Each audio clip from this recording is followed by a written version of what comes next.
శరీరంలో ఉండే అవయవాలలో మూత్రపిండాలు అతి ముఖ్యమైనవి. కొన్ని రకాల ముఖ్యమైన విధులు నిర్వహించి అన్ని అవయవాల విధులు సక్రమంగా జరిగేలా చూస్తాయి.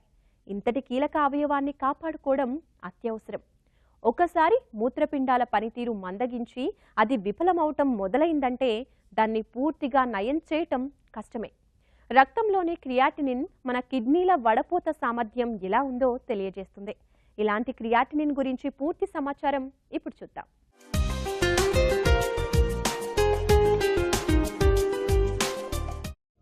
మూత్రపిండాలు విరామం లేకుండా పనిచేసి రక్తాన్ని శుభ్రంగా ఉంచుతాయి. రక్తంలో ఎక్కువున్న నీటిని, విషతుల్యాలను ఎప్పటికప్పుడు వడకట్టేస్తూనే ఉంటాయి. ఒక రోజులో మన మూత్రపిండాలు దాదాపు 200 లీటర్ల రక్తాన్ని వడకడతాయని అంచనా. ఇవి ఒంట్లో నీరు, లవణాల సమతుల్యత దెబ్బతినకుండా చూస్తుంటాయి. రక్తపోటుని నియంత్రించడంలో కూడా ముఖ్య పాత్ర వహిస్తాయి. మూత్ర సంబంధ వ్యాధులు ముదిరిపోయేదాకా తెలియదు. ఎందుకంటే చివరి క్షణం వరకు మూత్రపిండాలు పనిచేస్తాయి. ఆఖరికి కిడ్నీ మొత్తం పాడైపోయినప్పుడే పనిచేయడం మానివేస్తాయి. రక్తం మరియు మూత్రంలో ఉన్న నత్రజని సంబంధిత వ్యర్థ పదార్థమే క్రియాటినిన్. క్రియాటినిన్ అంటే కండర కణాలు సాధారణంగా విచ్ఛిన్నం చెందే సమయంలో రక్తంలో ఏర్పడే ఒక వ్యర్థ ఉత్పత్తి. క్రియాటినిన్ను ఆరోగ్యమైన మూత్రపిండాలైతే రక్తం నుండి వేరుపరిచి శరీరం నుంచి బయటకు పంపించేలా మూత్రంలోకి చేరవేస్తాయి. మూత్రపిండాలు బాగా పనిచేయనట్లయితే క్రియాటినిన్ శాతం రక్తంలోకి ఎక్కువ అవుతుంది. మన శరీరంలో చాలా ప్రక్రియలు అనేవి జరుగుతూ ఉంటాయి. దీనిలో ఒక ప్రక్రియ ఏమంటే బాడీ టర్నోవర్. అంటే శరీరంలో ఉన్న చాలా యొక్క అవయవాలు అవన్నీ ఒక కాన్స్టెంట్ టర్నోవర్లో ఉంటాయి. అలాంటిది ఒక అవయవమే మజిల్. మన కండరం ఏమవుతుందంటే ప్రతిరోజు పాత కండరం డిగ్రేడ్ అవుతూ ఉంటుంది, కొత్త కండరం అనేది ఫామ్ అవుతూ ఉంటుంది. ఈ డిగ్రేడ్ అయ్యే మజిల్నే క్రియాటినిన్గా తయారవుతుంది. సో క్రియాటినిన్ అనేది మజిల్ డిగ్రేడేషన్ యొక్క బై ప్రోడక్ట్. ఈ క్రియాటినిన్ అనేది ప్రతి ఒక్క మనిషిలోనూ తయారవుతుంది. ఈ క్రియాటినిన్ తయారయ్యి రక్తంలో ఇది ప్రవహిస్తూ ఉంటుంది. ఈ క్రియాటినిన్ అనేది వేస్ట్ ప్రోడక్ట్ కాబట్టి మన బాడీలో నుంచి బయటికి వెళ్ళిపోవాలి.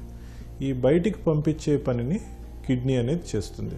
సో ఎప్పుడైనా ఏ కారణం వల్లైనా కిడ్నీ సరిగ్గా పనిచేయకపోతే ఈ క్రియాటినిన్ అనేది బాడీలో చేరుకుపోయి రక్తంలో చేరుకుపోయి దీని లెవెల్ పెరుగుతూ ఉంటుంది.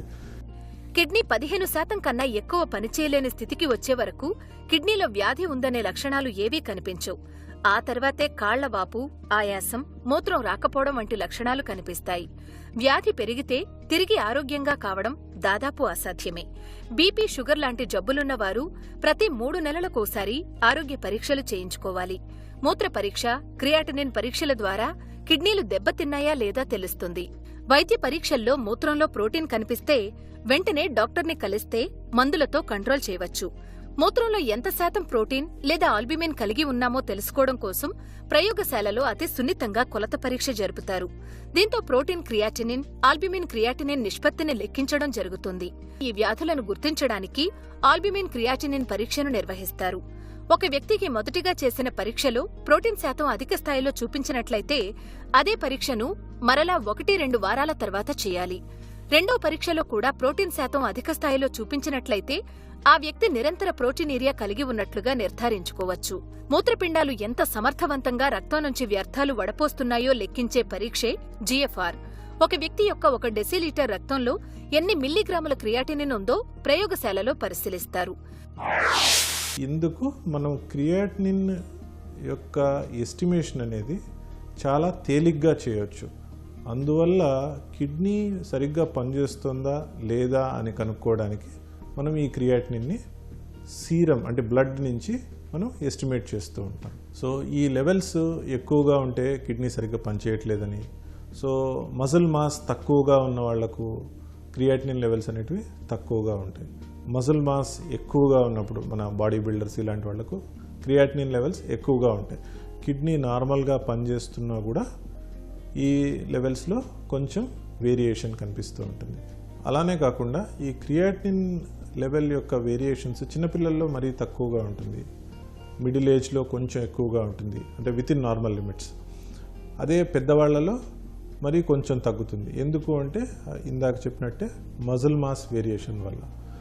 ఈ మజిల్ మాస్ ఆడవాళ్ళలో కొంచెం తక్కువ ఉంటుంది, మగవాళ్ళలో కొంచెం ఎక్కువ ఉంటుంది. కాబట్టి క్రియాటినిన్ లెవెల్స్ కొంత ఆడవాళ్ళలో తక్కువగా కనిపించవచ్చు, కొంత మగవాళ్ళలో ఎక్కువ కనిపించవచ్చు with in the normal parameters. So normal parameters ఎంత ఉన్నాయి అంటే కనుక రఫ్గా చెప్పాలి అంటే 0.6 నుంచి 1.3 వరకు మగవాళ్లకు, 0.6 నుంచి 1.1 ఆడవాళ్లకు. ఇంతకన్నా ఎక్కువగా 1.1 కన్నా ఆడవాళ్ళకి ఎక్కువగా ఉన్న, 1.3 కన్నా మగవాళ్ళకి ఎక్కువగా ఉన్న ఏదో ప్రాబ్లం ఉందని నిర్ధారణ, మనం ఎందువల్ల ఈ ప్రాబ్లం ఉంది, ఎందువల్ల కిడ్నీ సరిగ్గా పనిచేయట్లేదు అనేది మనం నిర్ధారణ చేసుకోవాలి. క్రానిక్ కిడ్నీ డిసీజ్తో బాధపడుతున్న వారికి రక్తంలోని క్రియాటినిన్ స్థాయిలను బట్టి డయాలసిస్ అవసరమా లేదా అనేది నిర్ణయిస్తుంటారు. అక్యూట్ కిడ్నీ డిసీజెస్లో క్రియాటినిన్ స్థాయి 13 ఉన్నప్పటికీ మందులు, ఆహార నియమాలతో తగ్గించడం సాధ్యమవుతుంది. డయాలసిస్ ఎప్పుడు అవసరమవుతుంది అనేది కేవలం క్రియాటినిన్ స్థాయిని బట్టి అంచనా వేయడం మంచిది కాదని వైద్యులు చెబుతుంటారు.